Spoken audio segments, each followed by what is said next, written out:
Olá, estamos de volta com o programa Lente Aberta. Este é o último bloco. O assunto agora, novas opções aos jovens. Recentemente aconteceu algo interessante comigo. Eu passava em frente a um colégio quando um jovem de aproximadamente 16 anos saiu correndo pelos portões gritando: Sr. Herman, Sr. Herman. Achei educado, me virei. E ele me disse: gosto muito de suas reportagens e entrevistas.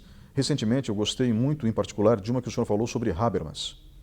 Eu agradeci e fui embora. E fiquei muito contente em saber, em primeiro lugar, que ainda existem jovens que gostam de notícias feitas de maneira profissional. Mas eu fiquei mais contente ainda, eu confesso, com o fato do jovem demonstrar interesse em filosofia. Particularmente, Habermas é muito difícil de ser lido e compreendido. Eu fiquei extremamente feliz. Esperançoso, eu diria até. No programa de hoje, nós tivemos dois convidados muito interessantes. Um falando sobre criatividade e inovação, em particular no mundo empresarial, e outro falando sobre filósofos que mudaram a história. Uma listagem com 10, embora outros dois tenham sido citados também. Entre esses 12, no caso, Habermas. Mas a listagem terminava em Marx e começava, obviamente, com Sócrates. É importante que os jovens tenham opções. Nos anos 50, 60, 70, essas opções fugiam do mundo clássico. Mas eu acho que chegou a hora de nós mostrarmos o mundo clássico para os jovens. Como pais, nós, às vezes, expomos os nossos filhos aos nossos gostos individuais. E fazemos com que eles cresçam parecidos com a gente. Nem sempre isso dá certo. Isso pode ser bom ou não. Afinal de contas, nós somos realmente os exemplos que pensamos ser? Ou talvez seja melhor a gente buscar inspiração no modelo mais correto, talvez puro de virtude? Na religião seria Jesus Cristo, por exemplo, no universo cristão. Mas no mundo dos homens, podemos pensar em diversas outras pessoas que, obviamente, deram sua contribuição para a história. No caso específico dos jovens, e quando eu falo em novas opções, eu me refiro àquilo que foge do usual. Hoje é muito comum os jovens consumirem o funk carioca. Para início de conversa, nem funk aquilo é. E não é uma visão preconceituosa, é um fato. Funk é o que James Brown, nos Estados Unidos, cantava. Aquilo era funk. Mas tudo bem, tudo bem. Vamos então continuar com a denominação funk carioca. Existe um mundo que vai além do sertanejo universitário. Nada contra.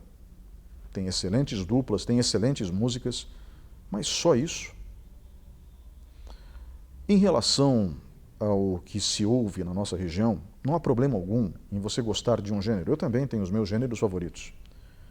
Mas ouvir outros gêneros faz bem à saúde mental de todos nós. Mas é vital, vital na formação dos jovens. Ofereça ao seu filho um conteúdo diferente, um conteúdo clássico, músicas clássicas, literatura clássica. Quando a gente fala, por exemplo, de Viagem ao Redor do Mundo em 80 Dias, poucas pessoas sabem que se trata de um livro, não de um filme, por mais recente que seja a versão. As Aventuras de Gulliver, a mesma coisa. Um livro. Moby Dick, um livro. Estamos falando de livros, não de filmes. Oferecer esses livros aos nossos filhos pode fazer a diferença entre um futuro melhor ou não tão bom assim. Oferecer uma música clássica para que ele possa apreciar, mesmo que ele ache chato no começo, e vai achar, pode ser interessante para ele e para você que está me ouvindo nesse momento. Eu gosto de música clássica? Eu gosto. Sempre? É claro que não. É óbvio que não. Mas isso não significa que não faça bem aos sentidos. Ouvir música popular brasileira, ou então bossa nova, que é um ritmo musicalmente extremamente rico, também faz bem. Jazz é uma outra hipótese. Oferecer coisas diferentes aos jovens no sentido clássico das artes. Especificamente é isso que eu falo nesse momento. Literatura, música, cinema, por que não? Pedir que ele assista, o seu filho, filmes clássicos da história da humanidade. Isso vai permitir que ele tenha uma nova perspectiva visual diante do mundo, um mundo extremamente fragmentado e violento. Que ele recupere a beleza das coisas, porque, sinceramente, falta beleza nos dias de hoje. Ir numa exposição de artes, ver quadros pintados de maneira mais, como eu posso dizer, tradicional, realmente também pode fazer a diferença. Não que a arte não convencional não seja interessante, não se trata disso. Mas, em particular, nessa fala de hoje, eu estou falando em dar como novas opções aos jovens o mundo clássico, para que ele possa definir por conta própria o que gosta ou deixa de gostar, dando a ele mesmo tempo suficiente para se acostumar com aquilo. Quantos de nós não mudamos os nossos gostos à medida que o tempo passa? Costumamos dizer que nós ficamos mais refinados à medida que o tempo passa, que o tempo nos melhora. Eu gosto de acreditar nessa hipótese, que o tempo nos melhora. Isso nem sempre acontece, todos nós sabemos disso. Mas sim, essa deveria ser a proposição ideal, melhorarmos com a passagem dos anos. Eu tento fazer isso.